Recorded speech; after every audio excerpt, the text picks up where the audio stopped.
Salut tuturor! Bine ați revenit pe canalul meu, deoarece am văzut că s-a strâns un număr foarte mare de like-uri și multe persoane au vizualizat videoclipul.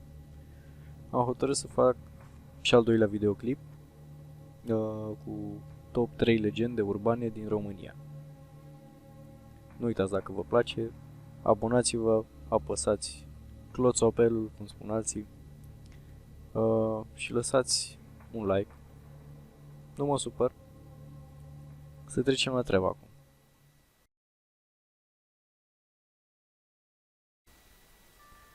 Locul întâi este reprezentat de către procesul vrăjitoarelor din Brașov,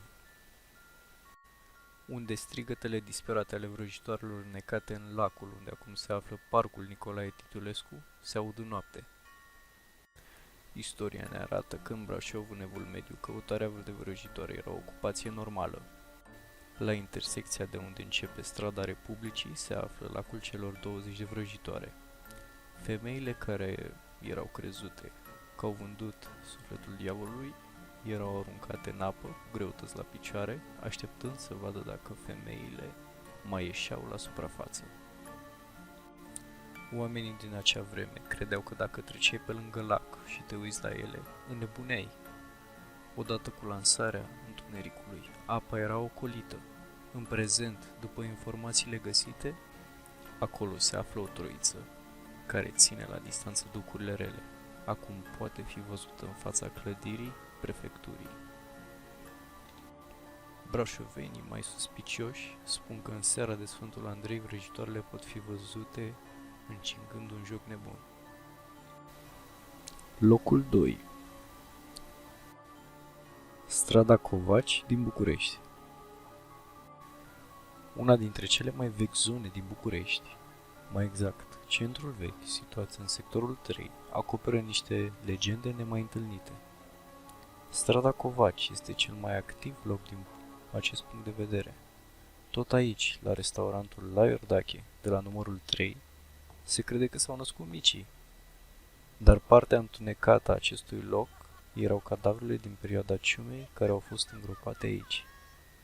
De atunci, mulți oameni cred că sufletele celor morți au rămas prinse între pereții clădirilor. Locul 3. Casa Custafi din Brăila. În jurul casei Troianus, denumit ulterior Căminul pentru persoane vârstnice, are o legendă macabră. Oamenii spun despre casa de pe strada Anaslan că nimeni nu îndrăznește să stea peste noapte în jurul sau înăuntrul acelei case, deoarece acolo domnește o stafie a unei femei cu o frumusețe răpitoare, care a furat inima unui grec bogat. Sedus de vrăjile iubirii, acesta a construit o casă ca pe un omagiu. Într-o noapte geroasă de iarnă, acesta a prins-o pe femeie cu un amant.